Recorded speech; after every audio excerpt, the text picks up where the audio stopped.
that? I don't know, but we've got company, as in lots of. Well, if they pull up a chair, I would be happy to beat them.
The man who never had his fill.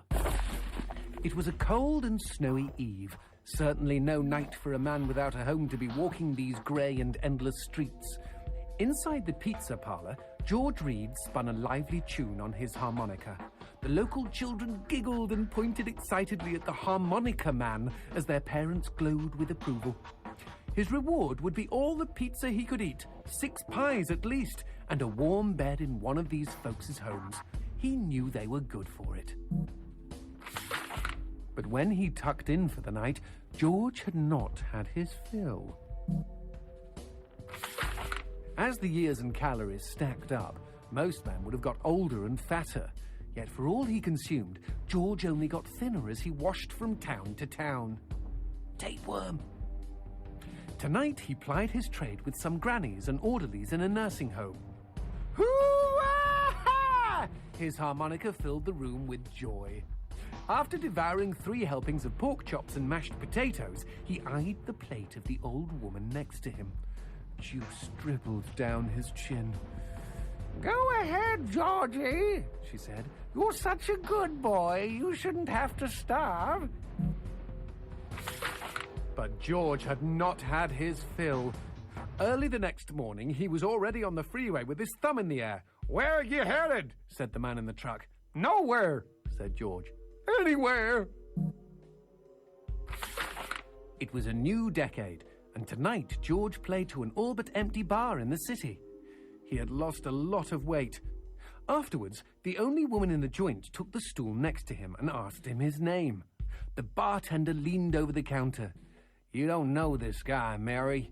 George is famous, been all over the tri-state area." With a wink, he added, "Man's insatiable." And that night, George proved it as he buried his face in Mary's beaver. Holy woodland creatures! Attaboy, George! Attaboy, George! "Play that harmonica," she purred. But even after 5 trips to heaven and back, he had not had his fill. The morning after was an awkward affair as they stared at each other over coffee. One wanted to feel more, the other just wanted to feel. In his final days, George was all skin and bones. I can relate, except for the skin part. His last meal had been a mistake. It was on a sidewalk one night in a small suburban town that he came across the boy. Hungrily, and with an agonized grimace, he opened his mouth to beg for help.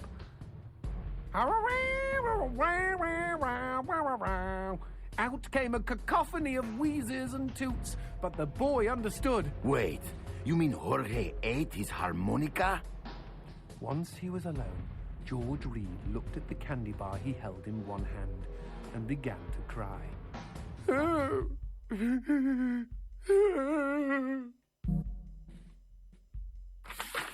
They found George's half-eaten body in a market next town over. In one hand he held a knife, in the other a fork. Chunks of flesh had been torn from his chest and his arms.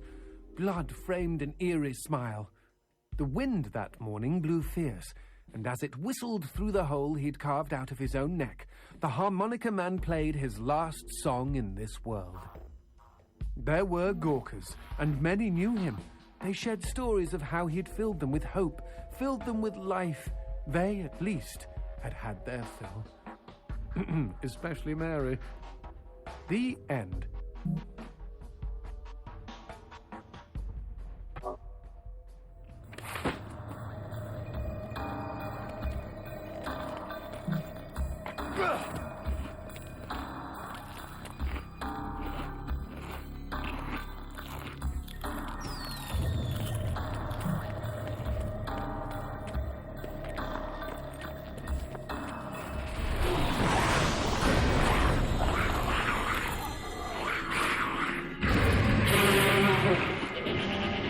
Cheeky him!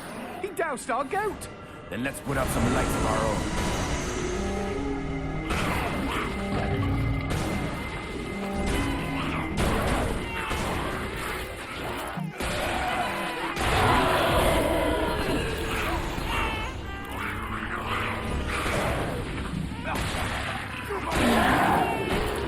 Would you kindly bust a cap in those mother fudges before they douse the lights?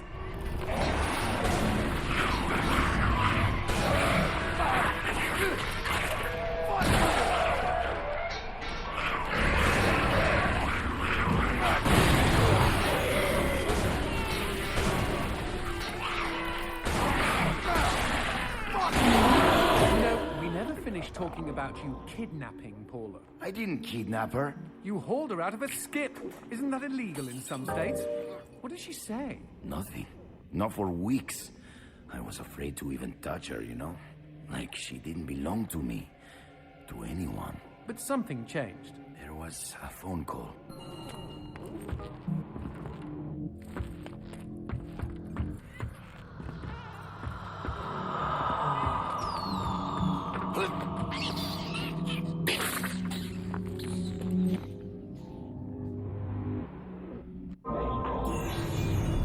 Speaking of phones, put that on hold, G. We've got company.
What's this about a phone call? Me and Paula were eating when the phone rang. Suddenly, she slams her fork down and says, "Don't answer it!" Creepy. First thing she ever said to me. But I got up to take the call. Johnson, you should have seen her. She jumped out of her chair, ran to the phone, and ripped it right off the wall. Whoa. Then she came and put her arms around me and started crying. It was the craziest, weirdest, sexiest thing I have ever seen. I have been hers ever since.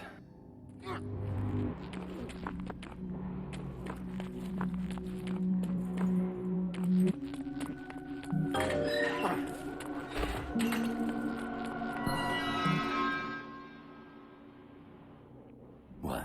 Demons don't like teeth? The gun laws here are very strict. Haven't you wondered why they don't shoot back? You and I are violating almost every rule in the book. Heck, I'm practically made of teeth.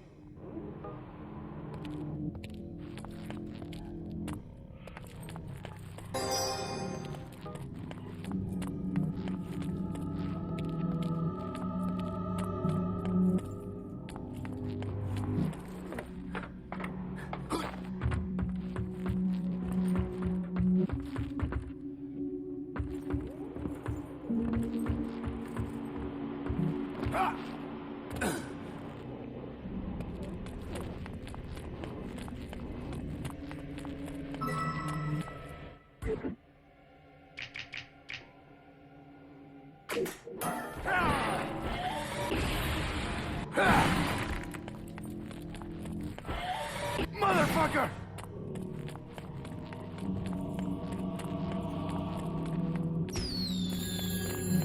Expecting any phone calls? No, siree. Maybe it's from Paula. Or at least someone with answers.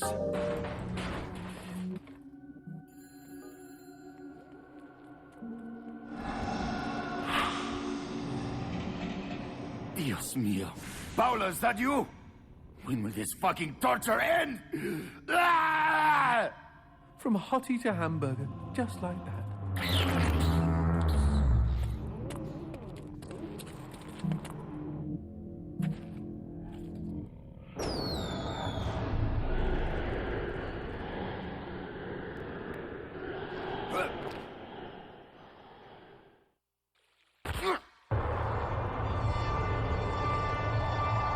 Fireworks! We could use these to chase away the darkness, at least in short bursts.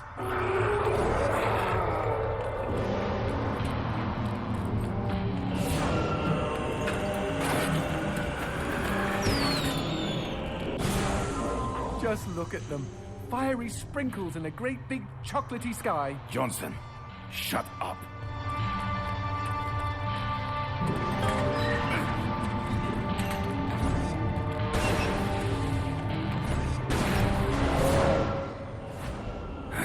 Magnifico.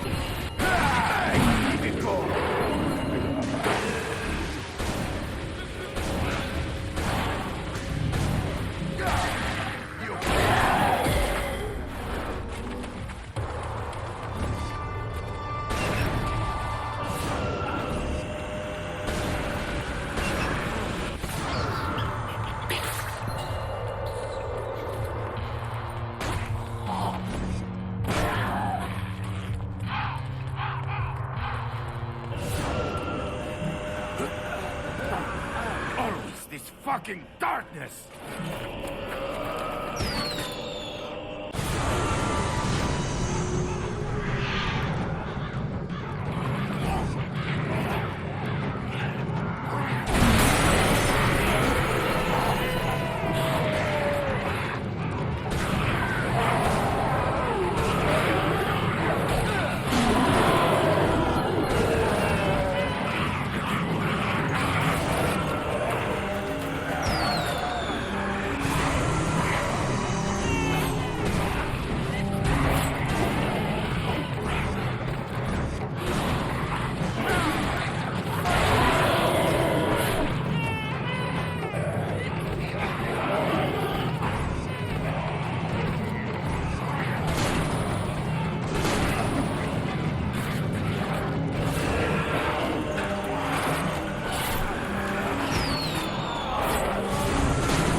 Ooh, feels good.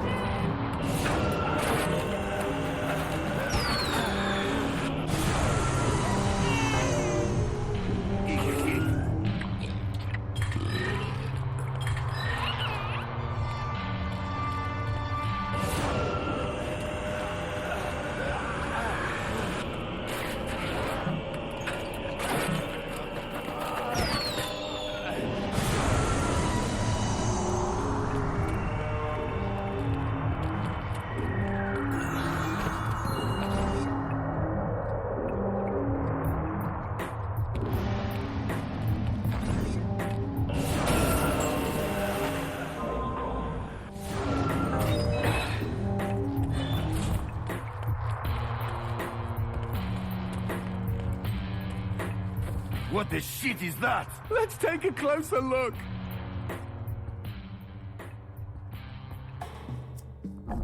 Well, howdy-ho! Name's Christopher. Now, don't y'all be afraid. I ain't gonna bite. Trust me. You see, I'm what you call a mixture of beast and human. Oh, best of both worlds, my pappy said. But what are you doing around these parts? Ain't you immortal? Why should I tell you?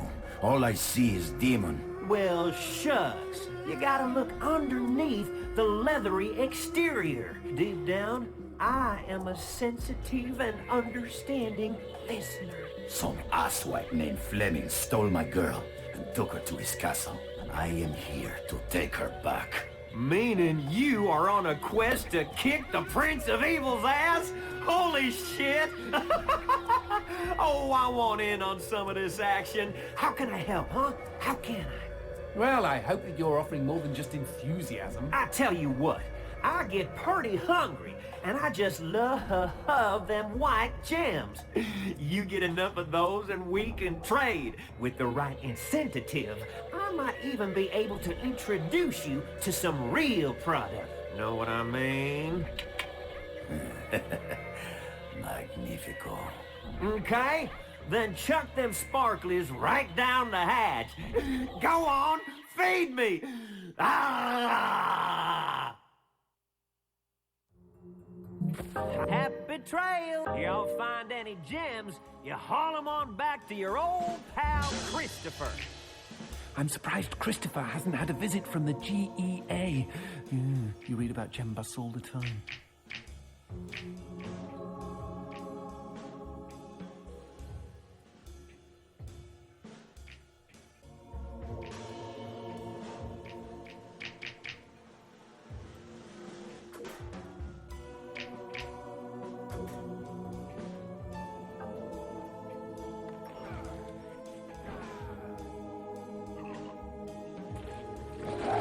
See y'all real soon.